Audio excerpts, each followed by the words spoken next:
HRN listeners.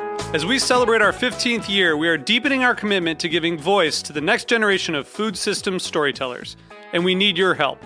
Our internship and fellowship programs help activate new possibilities for underrepresented and underestimated young people through experiential journalism, audio engineering, and production training. Through these unique programs, HRN helps food equity stewards build essential workforce readiness skills that expand their potential and foster economic mobility. Please consider supporting these critical programs. And with a minimum donation, you can be entered to win a dinner for two at an amazing restaurant in one of 8 cities and tickets to a concert at a great venue in one of those cities.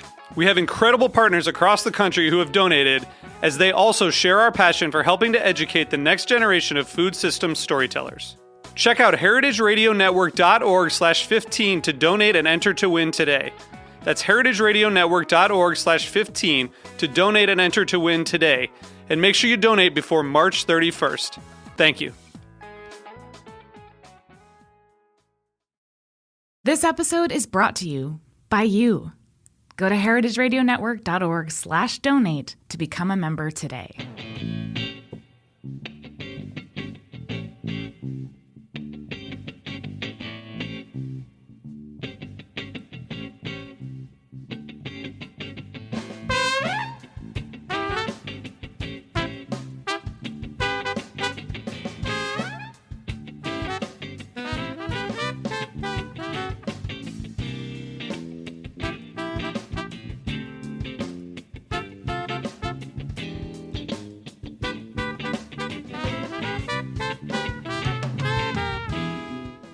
Welcome to the Grape Nation, your weekly journey. Our guest is Herve Jestin. We'll talk to Herve about Champagne and Leclerc Briant. We'll taste a few Leclerc Briants that Herve was kind enough to bring to the table for our weekly wine sip. I'm your host, Sam Ben-Ruby. Stay with us for the Grape Nation on the Heritage Radio Network. We bring wine to the people. Herve Jestin is the chef du cave at Champagne Leclerc Briant, overseeing all production since 2008. Herve is a practitioner and expert in organic and biodynamic farming and is a forefather of bioenergetics, bringing the energy of nature to the finished wine. Was all that correct and accurate? Okay. All right, welcome to the Grape Nation, Herve. Thank you. It's great to have you here. There's a lot going on in New York. There's La Fête du Champagne, which is a festival of champagne growers that are in town pouring, and that's one of the reasons Herve's here. So let's tell people a little about who you are. Tell me about your journey in life and wine that got you currently to Leclerc Briant, overseeing the whole production. There's a lot in between that. Yes, my wine life is very large and very old life because I was born between 2 barrels, Okay. a long time ago, 62 years ago, because my grandfather and my father was wine merchant, So I started to taste my first wine. I was 7 years old, with my grandfather, and I've never been drunk, during my life. So after my study at the University of Reims, I started to be enologist and chef de cave and head winemaker for Duval-Leroy, It was in 84. And from 84 to 2006, I've spent 24 years to work for this company, as a head winemaker. That's a long time. It's a very long any time. One place. Yes. In this business. But a very interesting place because we did many things, many nice things during this period, and I've learned a lot. I got a chance to be employed at 24 years old. It was my first job after the university, and it was a very important job at that time. So, you eventually leave there after 24 years. Yes. What do you do before you got to Leclerc? Yes, I decided to create my own company, my own advice company. So I started to work everywhere in Europe.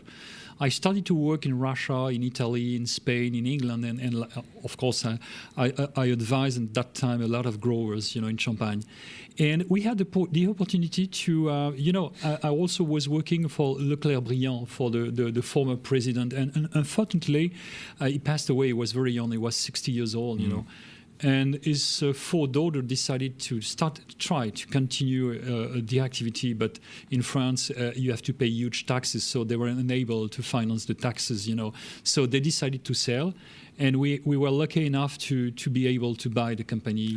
But in that time the company was in a very bad state because the finance was difficult. So we bought with an American family. What year was that? It was in beginning of 2012. 2012. And how did you come upon the American family couple that bought? It's a pure hazard, One of my friends was advocate, and he asked me, would you know, because I have an investor, and he would like to invest in champagne business. So I had the possibility to I knew that Leclerc was for sale, So I answered, yes, I know a company for sale. So it's a pure hazard, So Leclerc Briant, if you look at when you got there backwards, what's a little history? Leclerc Briant is a very old company. It has been created in 1872. Yes, it's a very old familial company, very important because at that time they own more or less 60 hectares of vineyard, which is a lot in Champagne region. Yes, very, very important. And so it was one of the pioneers of organic and biodynamic vine growing in Champagne, Which was rare in those days? Yes, because they started to work on organic around 1960, In that time, only 5 or 6 growers were working with the organic approach, And so after that, after the organic, they moved toward biodynamic approach around maybe in beginning of 80s, So who was the influence to move in that direction there? Maybe it was Nicolas Joly, Okay. Nicolas Joly is a very famous vine grower located in Val de Loire, He is famous in the world, and I think he spent several years working in the United States, Right. Were you working with organics or biodynamics, or when you got to Leclerc, that's when things really, focused towards that? Yes, for me the idea, it's not difficult to make a wine sparkling. It's very easy, but it's not the purpose because it's not my interest. From I was very young, I always been convinced that we had to be close to the nature. So I started to be interested by the biodynamic approach in around 95 at Duval-Leroy. So I started some very huge experimentation at that time, and I got some very nice results. So I decided to push and to develop my understanding of biodynamic. So I have advised many people in Champagne. When you left Duval, you consulted in that area. Yes, exactly. So around the world, right? Yes, around the world, in Spain, in Italy, in England, in Russia, and of course in Champagne, yes. So were there not that many people that were experts at it in those days? No, it's very difficult because you need to experiment by yourself, because you can't find any book on the subject. You can find many books written on the agriculture in general, on the vine growing in general, but on the winemaking, nothing. It's impossible to find in the world a book on biodynamic applied to the winemaking. So we have to improve, we have to develop, we have to experiment, we have to find everything. So it's a long way. So it wasn't a coincidence that the American couple, when they bought Leclerc, brought you in because the sensibilities pre-existed towards organics and biodynamics. Yes. And you were one of the practitioners. Yes, it was a huge So that was a perfect match. Yes, exactly. Responsible, sustainable viticulture and winemaking are so important now to the consumer and obviously the environment. Champagne as a region is so late towards a commitment to organics and biodynamics. Why is that? I think the average production of organic in Champagne is around between 3 and 5% of the total production. Many people has two activities. Many growers has two activities. There are salary in big names for big names. And during the weekend they care their vineyard. So they have no time to improve the knowledge about wine. About vine. So it's not a priority. No, it's not a priority.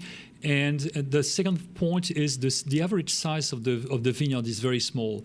The average size for a single vineyard is maybe 0.2 hectares, which is very small to apply the principle of biodynamic, because your neighbor continue to spray pesticides, Right next door. Yes, exactly. As hard as you try, it's blowing in the wind, literally, yes, so right? This is the reason why some people decided not to go that direction because of this problem, Maybe it's the reason, the number one. And maybe the third reason is the difficulty with the climate, So climate. Yes. Because of what? Wet? Mildew? Yes. Mildew is very important. The pressure for the mildew is very important in our region, And when you decide to eliminate pesticides, you have to be very present in your vineyard, And you have to be there when the rain is there, It's impossible to wait more than 24 hours to care your vine. So it's you have to be present, and if you are salary in a company, you can't be present, Right. So. And you had mentioned earlier that a lot of the champagne houses just don't make it a priority to be out in the field or whatever. Yes. So they can't manage the weather. Yes. What do you think it's going to take to change things? The climate is changing over the. Well, no. Let's talk about that separately. But what is it going to take for the wine houses, wine growers to understand that organics and even biodynamics is a direction they have to think about? What is it time, or it may never happen? No, I think it's a question of time, because when we started to be interested by biodynamic, we only had less than 1%. Right. And now we are the organic production represent more or less 3 to 5%. So it developed very slowly, but it will continue. Do you see it continuing? Yes, of course. And I'm confident for the future. I think in the next 10 years we will be 10%. Okay. Yes, at least 10%. Okay. Yes. Let's hope. Yes. You say biodynamic residence applies not only to the cultivation of vines, but also to the making of the wine, which really says the field, and the making of the wine. While I have you here, because you really are the expert, give me your explanation so people understand organic and biodynamic viticulture. Keep it simple. I mean, I've asked guests over and over. I will knock this into my listeners' heads, but there's nobody more credible than you to answer. So now, as I explained to you, you can find many books on the subject, on the first subject. But on the winemaking, because, the philosopher Steiner didn't work at all on the winemaking. He only spent several hours to work on the vine. And he considered wine was not very interesting for a human being, because he was living during the Industrial Revolution in Europe. And that time, the wine industrial had to produce a lot of wine to supply the workers because their life was very difficult. So to forget the difficulty of the life, of the daily life, they had to drink a lot of wine, Right. So Steiner observed a lot of violence between the father. Steiner is the father of biodynamics. Yes. Rudolf Steiner. Yes, exactly. So he observed a lot of violence between the father and the son, between the father and the mother, because of the wine, because of the violence, So he couldn't accept this, but he didn't understand. To me, he didn't understand the real potential and the real interest of the wine, because he was in front of him. He only had industrial wine, so it's very different. It's really very different. We don't work at all in this direction, of course. Right. So, but tell me, what is biodynamic viticulture? So, first organic and then biodynamic. Yes, organic is you eliminate what is all the synthetic production. You eliminate pesticides, you eliminate and you replace by natural substances. That's all. Biodynamic, you take into consideration the location of the vineyard in the world. and you consider the vineyard is under the influence of many parameters. Some are Moon, planets. yes, exactly, very very different influences. So you have to find the main influences in function of the season, in function of the location of your vine, in function of many different parameters. So it's a very large approach of the agriculture. Organic, you replace chemi by natural substances. And biodynamic, you try to understand and you try to replace the vineyard in a sort of global environment. It's very different approach. Right.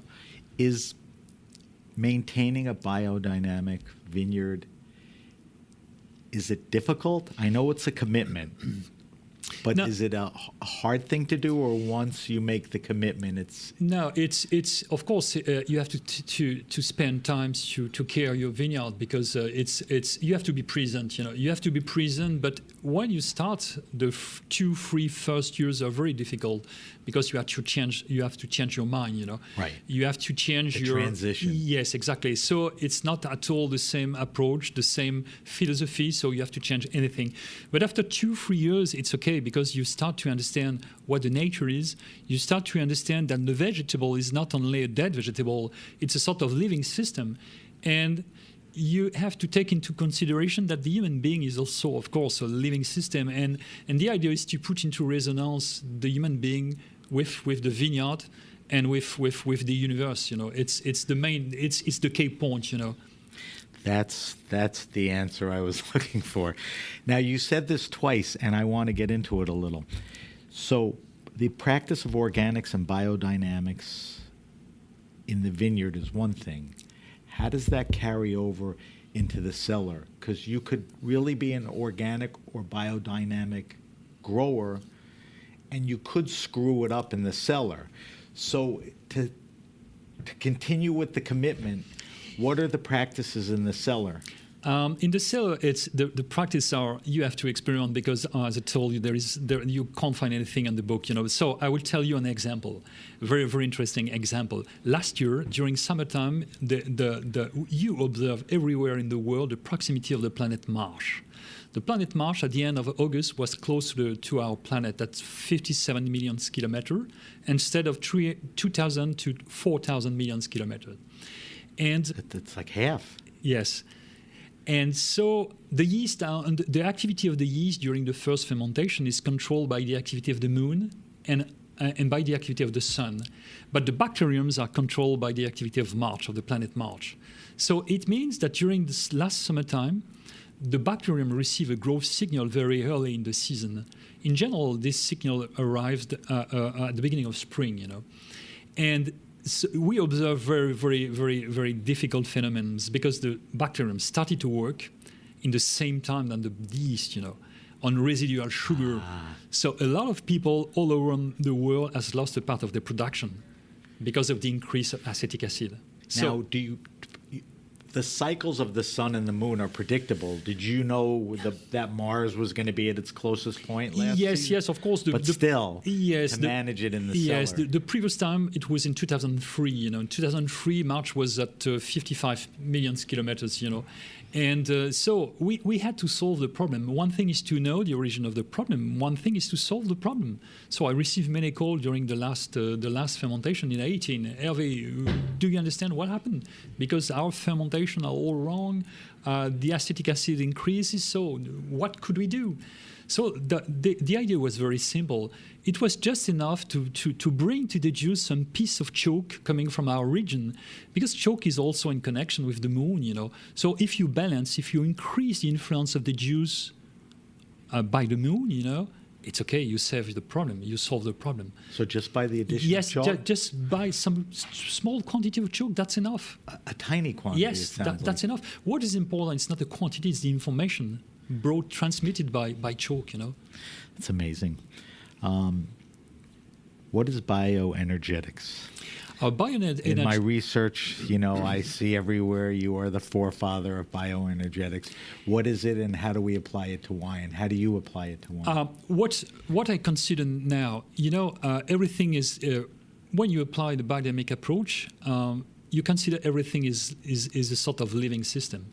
So a living system, we work with bacteriums, we work with yeast, So we work with human being, bringing their best to the wine, So the energy is the consequence of the life, So if you work with life, you will find life everywhere. You will find life in your grapes. You will find life in your wine. You will find life in juice. So we try to work with this life, and to describe this life, we use the word energy, because to control the quantity of life in a system, you measure the energy of the system. That's enough, If the energy is high, no problem. You will avoid many diseases. If the energy is low, you will meet some huge problem, So maybe it's Why an answer. would the energy be low? Because if it's the vineyards, it hasn't been tended to properly. Yes. If you're committed to biodynamics, you don't keep it up, or organics. Yes. For instance, we measure the energy using some units. We use the BOVI unit, BOVI unit, and the maximum for a conventional wine is 12,000. The maximum for unorganic wine is 17,000, and the maximum for a biodynamic wine is 30,000. But in our wine now today, because of what we do in the cellar, we have more than 100,000 units. So you can imagine the consequence on the human being, That's amazing. Nicole, I think we should open a bottle of champagne and drink a little while we're talking. I wanted to ask you now about climate change. It's always been an issue, but it seems in the forefront now, and it's changing the way things are. I mean, England has a sparkling market, I think, because of some kind of climate change. Yes. But tell me what effect climate change primarily is having on Champagne. Yes, I was the region, the wine, everything. Yes, I was born on the 14th of September. When I was 24, I feast my birthday several days before the beginning of the harvest time.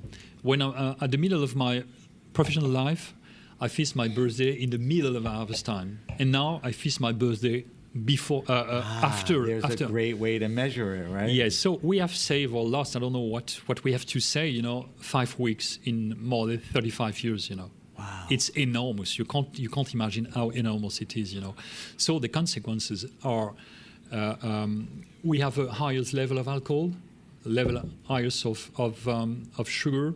35 years ago, we have an average potential of 9.5.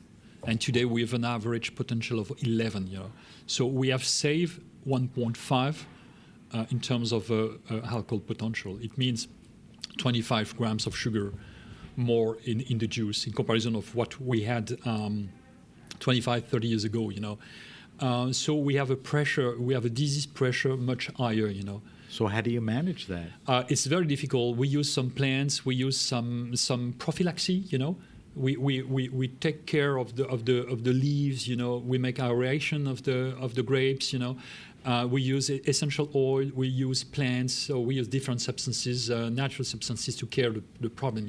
But it's always very difficult. It's a huge challenge. And there has to be a shift for everything, right? When you plant, when you harvest.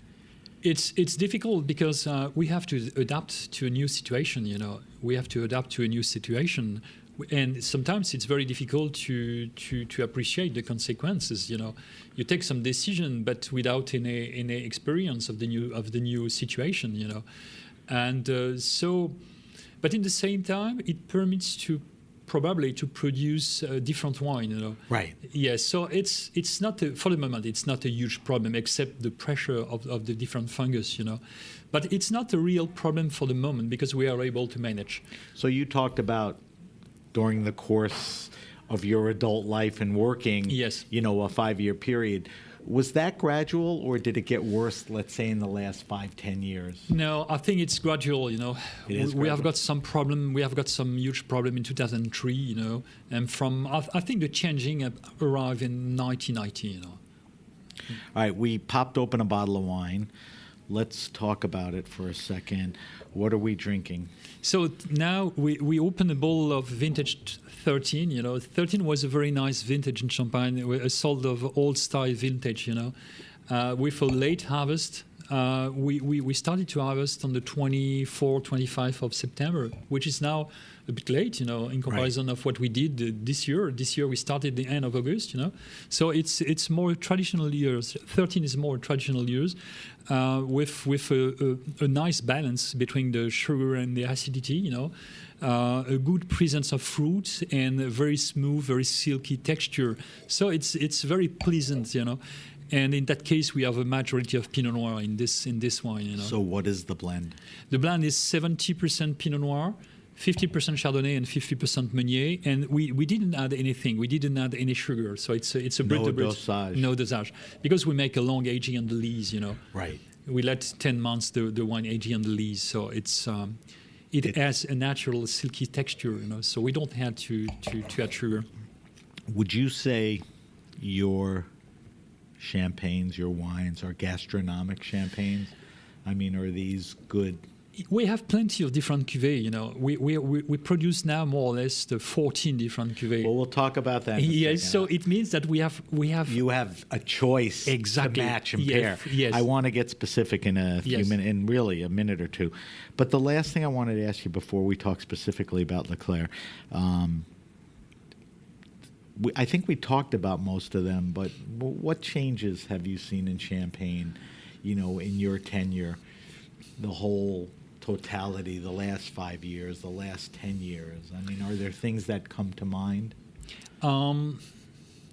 We can say now the interest for nature is more and more present among the young generation, So this is the main point, Consumer and grower. Yes, consumer and growers. So for me, it's a very good thing, because you don't need wine to live, Of course, the life will be sad, but you don't need wine to live. So if the growers want to continue to produce grapes, they have to respect the environment, They have to respect the human being in front of their wine, So now people understand, many people understand this situation. So for me, it's very interesting, because when I started to work on this subject 35 years ago, I was considered as a completely crazy, And today, the people work in my direction. So for me, it's very, very interesting. It's a sort of happiness for me. So it's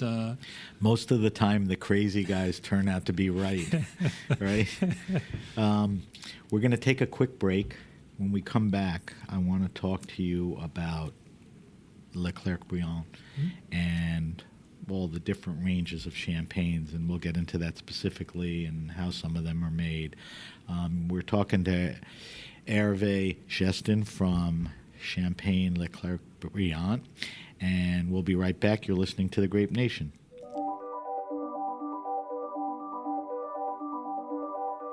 This episode is brought to you by you. Heritage Radio Network makes your favorite food podcasts, and now we need you to lend your voice to our community and show your support of food radio. Become a member today. HRN releases 35 weekly shows each week and is a globally respected voice in food media. But believe it or not, we're still a very small grassroots organization.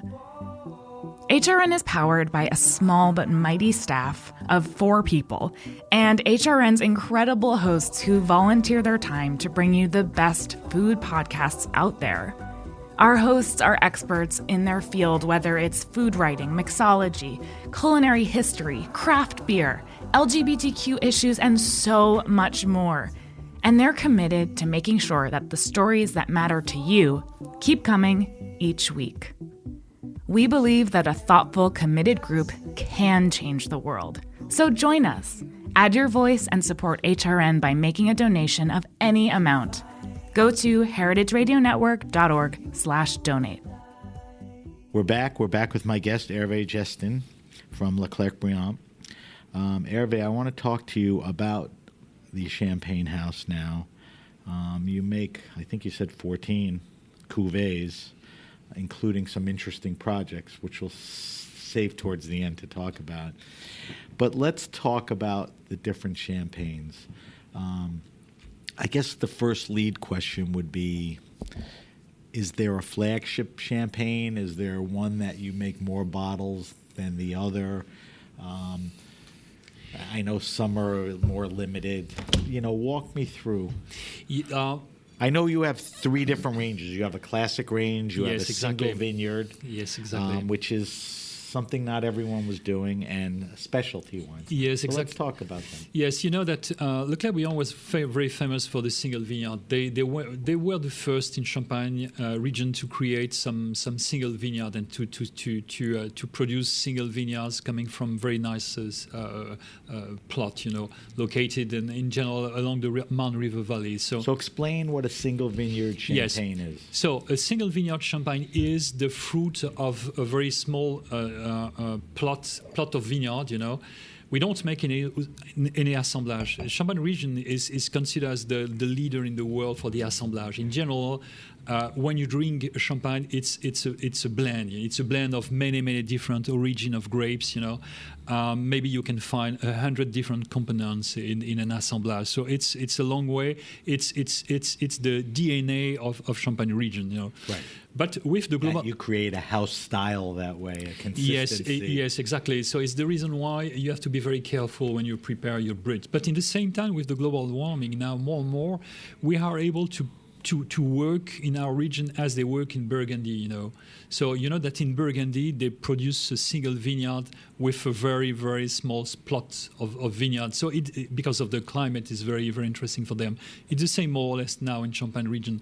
So we have selected in our 15 hectares, because we have 15 hectares of vineyard, we have selected very interesting single vineyard.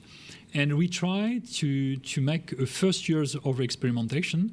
We make a very different winemaking, and after this year, if the result is okay, we continue and we start to produce a new single vineyard. It's very interesting because it gives a sort of photography or of idea of what the terroir is in this single vineyard. And the soil could be very different. The orientation could be very different. The altitude could be very different. Of course, the maximum altitude in Champagne is 300 meters. So it's rather, but it's interesting to work. So tell me specifically about the 3 single vineyards. So we have and the differences, soil, yes, exactly. character. Yes, we have the famous one is La Croisette. La Croisette is a pure Chardonnay located close the winery located in Épernay. It's a very old vineyard. It's a 40 years old vineyard which never seen any pesticide from the plantation. So this wine is very intelligent. We can say that this wine is very intelligent and very sensible to the presence of human being. And it's very interesting because we use different components. We use oak barrels, we use terracotta, we use glass, we use different stainless steel also. And so we make the assemblage with the different components. The terracotta will bring the connection to the telluric activity. The oak will make the connection between cosmic and telluric. So it's very interesting to make the assemblage with the different system. What is typical at other champagne houses? Do they use one vessel or do they use multiple vessels? The majority of the people in Champagne use stainless steel. They do? Yes. And so the fact that you're using different vessels, different characters. Yes, exactly. And the growers use more and more oak barrels, But the problem of oak barrels for us is also the impact on the ecology, because when you cut a tree, and 150 or 200 years old tree, it's not neutral. So this is the reason why we try a new system as a terracotta or glass system, So this is the first single vineyard, but we have different other vineyard. We have another one which is called Les Basses Prières. It's a single vineyard located under the Abbey of Auvillers, where the famous Dom Pérignon was living, And we have another one. It's a very small clos. It's a very unique clos. It's also a pure Chardonnay. And the name of the clos is Le Clos des Trois Clochers. I don't know the translation in English of clocher. It's the bell on the church, You see the highest point of the church. Inside you have the bell, We call in French clocher, And so it's a type of bell. Yes. And from the vineyard, we see from the center of the vineyard, we have the view on 3 different churches. And among those churches, we have the Cathedral of Reims, So we call this place the Clos des Trois Clochers. And we work on many different vineyard. These are much smaller production. It's very small production. I mean, what's the largest piece of property of the three? The maximum of those single vineyard is 3,000 bottles for the world, Okay. And the lower is 1,700. So it's very, very small. But it's sort of a laboratory for us, It's Right. Mm-hmm. Right. Are there plans to bottle other single vineyards, or? Yes. We are working on 3 new single vineyards. One pure Pinot Noir coming from Grand Cru, from Mailly. Another one, a pure Chardonnay coming from Le Ménil-sur-Oger, and a Chardonnay coming from the region of Épernay, So that gives you the best way to understand the soil terroir. The yes, grapes. exactly, and yes, exactly. All right, then you make a classic range of 5 champagnes, brutes, and some vintage stuff, right? Yes, exactly. We produce the regular brut, which is a very old wine for a brut, because the wine in general is 40 months on the lees, on the lees in bowl, 10 months on the lees in stainless steel or in oak barrels, and more or less 10 months on the cork, So it's a lot for a regular brut, We have a rosé, of course, right. An assemblage, a rosé. We have 2 possibilities to produce a rosé in Champagne. You have the assemblage of red wine and white wine, and the direct rosé we call the skin contact or the maceration rosé. So we have both. We have the assemblage and the direct rosé. We also produce a premier cru coming from our vineyard. And we also produce a vintage. Now the actual vintage is 13. The vintage available now on the market is it's a 13, yes. Okay. Yes. And you liked 13 as a vintage. You said Yes. it was a classic vintage? Yes, 13 is a very classic... when you say classic define what classic is to you. So it's the classic is you harvest at the end of September, after the 20th of September, which is now more or less rare, Right. In general, we start to harvest in the end of August. So a long time ago, we were used to harvest in the 22, 24. So it was the case in 13. With a very good balance between the acidity and the sugar. With the warming now, we have less and less acidity. So it's always difficult to manage the balance between the sugar and the acidity. So in that sense, it's a traditional vintage in Champagne. Right. Yeah. You said before, the vessels that you use for the wines, steel, terracotta, oak. You said one of the reasons you don't use oak is you don't want to cut down any more older trees. Is that part of it? Yes, it's for us. It's a sort of interrogation. It's not neutral to cut an very old tree.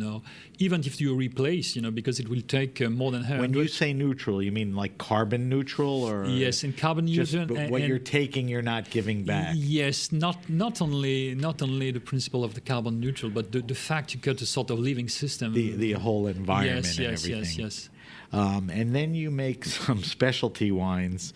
Let's talk about them. There's one interesting project. I think it's called Abyss. Yes. Was that your idea? Yes. To be honest, it has been inspired by my father. Because he met one day he met a very old friend of him working with a company specialized on the research of submarine different things. And they planned to open a submarine cellar. So he told me, "Would you be interested by this project?"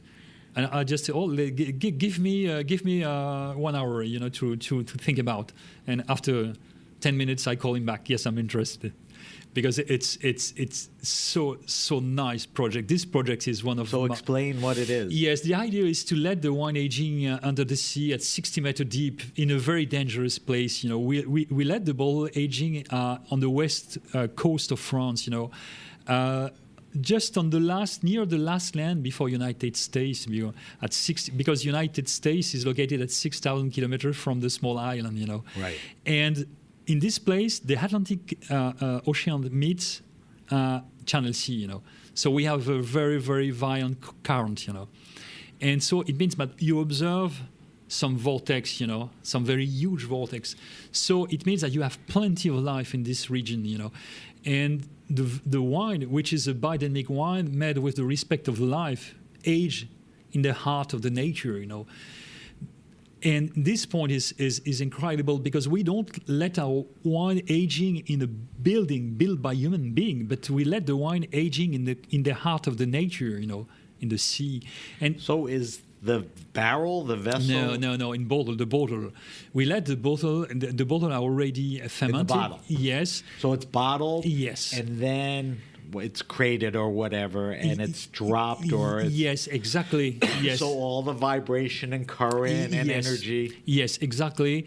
And what is important also in seawater, you have all the memory of our planet, from the beginning. So you can imagine the permanent dynamization of this memory, So it's okay. Now, when did you start making this? We start the first time was 12. The first vintage was 12. So when you've obviously opened and tasted it, I mean, did it fulfill an expectation? Did it have a nuance that you expected? Yes, it's always a question. When I measure the level of energy of the wine coming back from the sea, I had 30% more in comparison of the same bottle aging in our cellars. You can imagine. So it means that is the Bovie. Yes, exactly. Measurement? Yes, exactly. Right. We had 30% more, which is enormous. It's very important. So everything you thought happened. Yes, the and much energy more, and activity. Much more. Yes. So is that? I mean, it's an unusual project, but a successful one. Yes. Is that? Yes. Does it become less of a novelty and more of an option, or it's just too hard and costly to, age wine that way? No, I think it's. We will continue this experience. This yes, project. yes, but it's helped us to understand what happened in the nature, what happened, what could be the consequence of our wine. So it's very interesting in terms of result, in terms of what we have learned about the experience, and we plan to work on many different projects. We have a very new, interesting project arriving in the next year. Okay, can you talk about it? No, it's a bit too early. Okay, but next so year I will let's tell you wait more, for that. yes. Something to look forward to. Yes. But any other specialty wines that you want to talk about? Yes. Now we develop the one without addition of any sulfites. You know that we use all the wine industry use sulfites to control the oxidation, to control the microorganisms. And so in that case, this the last one is made without any sulfite. We're going to taste that. Yes. So this is the direction of the company. Because when you work with the direction being that you want to get to all the wines without sulfate. Yes. So you're starting, experimenting. Yes, exactly. And now it's possible to buy. We produce 3 different cuvées without any sulfites now. And are you happy with the product, the results? Yes, the result is very interesting because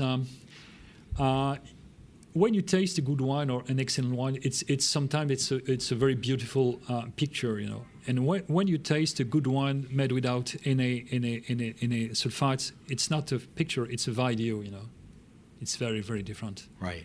And the wine is changing. The wine is living. The wine is following you. So it's a very special feeling, about the wine. So to that point, aging, shipping, all that is working out fine, right? Yes, we are able now to have the view of the first wine. There is no problem of oxidation. Because the idea is to consider the oxygen as a friend of the wine and not as an enemy. Right. Because manage it. Of course. So you have to arrange a discussion between the oxygen and the wine. That's all. It's what we try to do in Bioeconomy. We don't care. We don't fight. We never use the word fighting or killing. It's active, not reactive. Exactly. You're trying to do the right thing or get to the right place versus fixing the problem. Yes, exactly. So it's for us now. It's very simple now. That's great. I have a couple more questions. Then I want to subject you to our wine list, and then I want to try the no sulfur wine. I mentioned this off air. Best temperature to serve wine and the best type of glass to enjoy it. People have different notions. They serve it too cold. Yes. They use those crappy old flutes. What's the best way to enjoy wine? So I consider the best temperature is the cellar temperature. It means 12 degrees, Okay. But the ideal is between 12 and 15, And So in Fahrenheit, that would probably be 56, 58. Does that sound right? Yes, maybe. Yeah, maybe I think that's it. maybe. That's cellar temperature. Yes, exactly. But under 12 you spoil the wine, Right. And it's also possible to serve at 16 or 17. Our wine are able to be served at this temperature, especially on lunch or dinner time. Right. There is no problem. As you would serve some Burgundy. And the best glass? The best glass is today is a sort of still wine glass. We don't continue to use flute. Why? Because the flute is too narrow, and with the flute you can't let the wine giving its best, in terms of aroma, in terms of development. So now we use more and more very large glasses as Burgundy, as you can find Burgundy, So the aromas come out. Yes, but the wine develop, More air can get in. Yes, exactly, yes. Right. So a Burgundy, or this looks like a Chardonnay glass. Is this okay? Yes, it's okay. Yes, Okay. of course, it's okay. Yes. Just a good wine glass. Yes. And the last thing is, you mentioned this a couple of times, and I want you to get specific. We talked a lot about viticulture practices. You've said more than twice that there's really no book about in the cellar what to do. Now, I picked up somewhere, are you writing a book about this? Yes. Is it in the works? Is it a thought? Yes, I mean, I just started several pages. That's it. I will tell you a story. I was traveling in Japan in 2013. So I told the people I met, I just started to write a book. And last year I go back to Japan, and all the people ask me, "What about your book?" I didn't. Are you committed to writing and finishing it? No. It will take maybe 2 years to write a book, But you have all the materials. Yes, you exactly. know where you want to go with this. I have all. And there's really nothing like it. No, it will be the first in the world, So. Listen, you better start working a little more on the weekends and stop sitting around. You better finish this book soon, okay? I'm going to check back with you. In a year from now, you better be halfway done. And then in 2 years, I'd like to sit down with you again and talk about the book. Yes. So it's very important to transmit, because what we do is very special. We know that it's very difficult to understand some point, and we have to explain. But what is important is, of course, the words are important. But what is important is the result, because without any result, it's a joke to write something about. But you have an active body of work of over 45 years. Yes. So now it's the reason why it's possible for me. I've produced more than 300 million bottles by my own. So now, so it's a lot. So now it's possible for me to write many things. It's. That would be great. We would love to see that. Mm-hmm. And we will check back with you, like I said. Herve, we do a thing called the wine list. We ask all our guests to answer 5 questions. We ask everybody the same 5 questions. Yes. Don't dwell on them. Give me your best answers. The first question is, what are you drinking now? Not right now, but what are you trying, experimenting with? What's on your table? What's in the fridge? Are you shifting for the seasons? No, in reality, I love the one from Burgundy, So Burgundy Yes, is the Burgundy top of the wine, list. yes. But the problem is the price today, It's very expensive. So can you get around that? Do you drink Bourguignon? Do you... No, I often drink Burgundy white, Chardonnay from Burgundy, and sometimes red Burgundy, But the problem now, in general, I decide to buy or generic, It could be a village appellation, it could be a Premier Cru, but Premier Cru is still okay. It's difficult to buy now, Premier Cru, and I like very much also the Nord Côte du Rhône, the Côte Rôtie or Hermitage, or Condrieu. I like. Do you very have much. any favorite makers? Yes, Vernet, of course. Vernet for Condrieu, Sure. Yes, Vernet for Condrieu, and also Gigal is doing well, With the normal, the Condrieu from Gigal is very well made, and the value is very interesting, Yes. Yes, Good value there. Yes, good value. Yes. What about reds from there? The reds I've many reds, but Gigal is doing well. Again, yes, again. the whole, yes, the everything they orange. did. Yes. Yeah. The value is very interesting. Yes. I agree with you. Do you have a favorite wine and food pairing? Not something you eat every night or even every month, but is there something that's just, to you, Yes, such a good pairing? Yes, food and what I wine? like is an old Chardonnay, old still Chardonnay, or maybe sparkling Chardonnay with a turbot, just grill, The So turbot just a grill. simple grilled turbot Yes. with a aged Chardonnay. Yes, exactly. Or even a little sparkle. in Yes, that, man. exactly. It's just, it goes Just well very together. simple, very interesting fish, but very simple cooking. Yeah. That's perfect. A lot of the people we talk to are based out of New York or spend a lot of time in New York. So I ask them their favorite wine restaurant and or bar. But I think with you, if somebody is going to Champagne and they want to go into a good restaurant or bar where there's great attention towards the wine and the service is good, can you recommend a place or two? In Champagne region? Yes. In Champagne region, we have plenty of nice restaurants. We have, I think we have 9 stars Michelin. You can imagine on a very short area. So one of the best one. It's the new one. It's the Royal Champagne. The Royal Champagne. It's a Royal new. Champagne? Yes. The Royal Champagne. It's very interesting because Isn't there a connection? Yes, exactly. But because of the location, one of the ideas is the location. The location is extraordinary. You have the view on a So it's a beautiful spot, Yes, very beautiful spot. great food, Yes, great food and great wine service. Yes, and you have another one which is also very nice. It's you have two other one. You have Leclerc. Which is a Leclerc. 2-star Michelin in Reims, a very nice cellar, very nice food, and you have another one. It's l'Allemand, l'Allemand, l'Auberge Champenoise, which is a 3-star Michelin, and so it's Arnaud l'Allemand, Yeah. the chef and the owner, Sure. But you have plenty of different small restaurants, small What about bistro. just like a wine bar? Is there a We don't have any wine bar. Not- yes, we have a very nice wine bar. It's a sort of wine where you can buy it's a bar where you can buy your bottle. It's Right. Le Bon Manger. Le Bon Manger is a very interesting, very small restaurant. In the city center of Reims. And the people are very crazy. They have a very special wine. Coming from everywhere.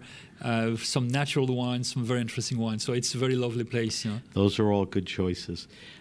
Fourth question, favorite all-time wine? When I asked this question, the expectation was to get an answer of the rarest, most sought-after expensive wine. I've said it's morphed to the wine that has become important to you or represented a moment or an experience. Yes. So what's a wine that's Yes, important to you? I remember during Christmas time a long time ago. We were with the family and around the table, on the 24th. And my grandmother, was born in 1990, Right. 1900, and we had a table in 1899 or 1898. It was Léoville Lascaz from 1898. You had an 1898 Léoville Lacasse. Yes, and my mother was When born. was this? How long ago? It was maybe 25 years ago. And how did it show? It was all the people were so impressed, to see And my grandmother and the bull more or less the same age than my grandmother, and the one was my grandmother was still in very good health, and the one was still very nice, very young, very fresh, with a lot of things to tell you, So it was a real, very unusual experience. So this is a very strong souvenir. I told you I asked the same questions to all my guests. That may be the oldest wine as far as an answer. ever. That's a great one too. Yes. And they still make terrific wines for sure. Yes. What do you think the best wine values are? If you had to point somebody to a red or a white, and they wanted to spend 15, 20 American dollars, somewhere around there, what comes to mind when you think of a white, when you think of a red? We have plenty of very nice wine in the south of France, In the Languedoc, we have a very, very good value. In France, you can find a great wine for 10 euros, 10, 12 right. euro, And I guess in the United States, you will find under 20 euro, And so those wines, yes. You don't want to buy an American $10 wine. Yes, maybe Not 20, maybe $20. Right. But it's for me. Wines from the Languedoc. Yes, you can find very, very nice one for a very good price. And another region which is also very interesting is the Val de Loire. More and more the Val de Loire. You will find now. What's coming out of the Val de Loire? Because you have a new generation of growers coming, arriving. So they decide to leave the cooperative and to produce their own wine. And now they are very passionate by the winemaking, so they produce good wine, excellent wine at a very reasonable price. And you have the south of Burgundy, what we call Côte Chalonnaise, with Rouilly, with Mercurey, Yes. And the value in general is outstanding. Those are the Burgundies that we could drink. Exactly, yeah, exactly. There's some good makers Yes, there. exactly. Those are good answers. You brought up a good point, and we could probably do a whole show on it. There's definitely a generational change in wine in general, certainly in Europe and Yes. France. A lot of the wineries, champagne houses, they're being taken over. Yes. By the younger generations. Burgundy, we're seeing that a lot. It's very interesting, and good things are coming out of it. All right, good job on the wine list. Thank you for all those. I didn't mention, but we post all your answers on our social media, Really? so that everyone can see what Herve recommends and all of that. We end the show with a segment called the Weekly Wine Sip. Every week we taste a different wine on air. For our Weekly Wine Sip this week, we're going to taste our second Leclerc Briant. And Herve, tell us what we're going to be tasting. So the second wine will be the pure Cramant. Cramant is a very famous village. It's a Grand Cru from Côte des Blancs. Côte des Blancs is the region, the famous region where Chardonnay is planted in Champagne. It's a 100% Chardonnay region, only Grand Cru. And Cramant is one of the towns. And this one comes from harvest 12. Yes, from harvest 13. Yes, from harvest 13. And this one is very interesting because it's made without anything, without any sugar, no dosage at all, made without any sulfites, and it's 100% oak barrel fermented. So it's very, very interesting. Very, very When you interesting. say barrel fermented, what do you mean? It means that the wine has spent 10 months in barrels, in oak barrels. And So the treatment is all oak on this, or different? It spent time 10 months in just oak? No, yes, of course, Okay. yes. We let on the lees, We don't make any soutirage from the fermentation to the bottling, And so the wine is very rich, and plenty of very, very rich in terms of All energy. right, let's go through all the descriptors. So the color is a beautiful pale yellow, Yes, right? yes, Beautiful color. yes, Very delicate bubbles, right? yes, exactly, yes. It's not, bubbling over. Yes. It's very, Yes. elegant little bubbles. Yes. Tell me what you get on the nose. So in the nose, you have plenty of different capacity. You have, of course, the presence of oak, the presence of vanilla, The vanilla. Not overpowering, though. Yes. Complementary. Yes. You have hazelnut. You have hazelnut. You can find hazelnut. little nuttiness. Dry fruits in general. You can find some white flowers, some exotic fruit also. You can find some mango. You can find Yes. mango. An exotic or tropical fruit. Yep. Yes, you can find also some aromas coming from autolysis. Which is The autolysis is the degradation of the yeast in the bottle during the aging on the lees. what typically does that smell like? It's grilled bread, coffee. In that Right. case, it's grilled bread. Right. Yes. Let's talk about mouthfeel. champagnes vary. Some are rich, some are opulent, some are a little thinner. Where do you put this as mouthfeel? This one is very silky. The texture is so rich. There is no sugar, but it's so powerful. It's so rich. It's as you have. It's as the one was solid. Yes. It has plenty of structure. It's full of complexity. So it's an incredible wine.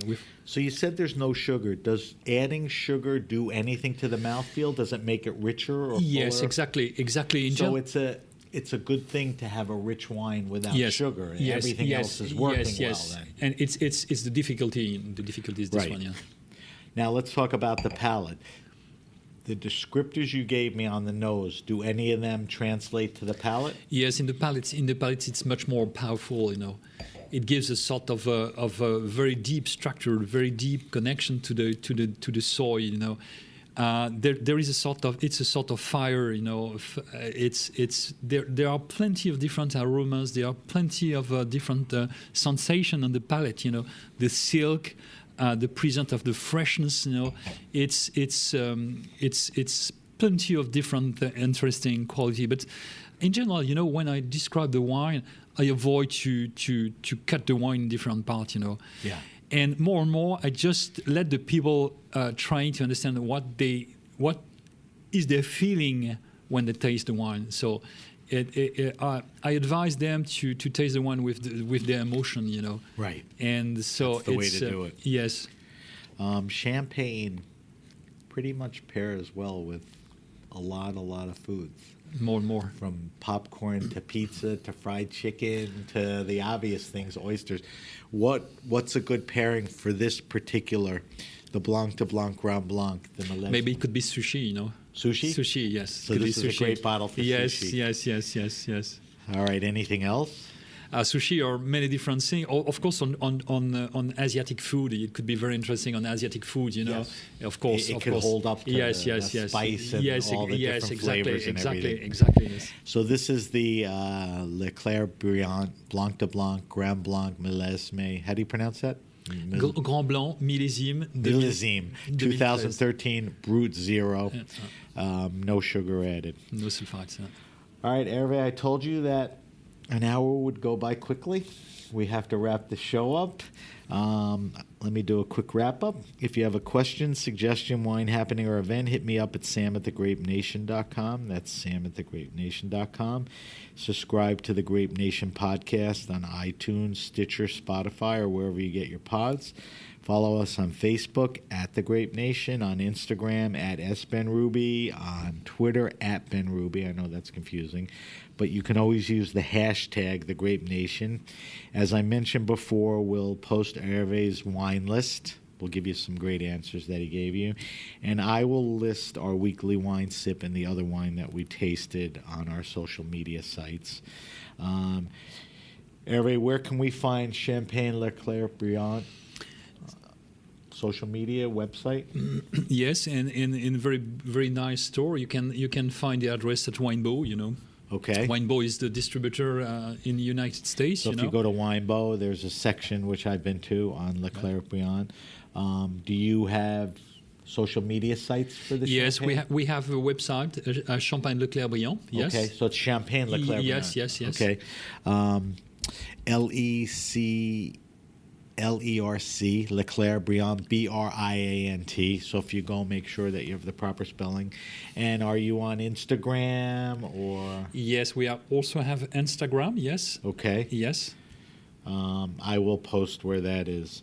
So you can follow them on Instagram. I'll tell you where you can go. And you can also go to the Winebow site, or you can go to Champagne Leclerc Briant. Herve, can't thank you enough for sitting down. I know during a busy week, La Fête de Champagne, and I know you're doing a lot of business. I want to thank our engineer, Jeet, and everyone at the Heritage Radio Network. I'm Sam BenRuby, and you've been listening to The Grape Nation.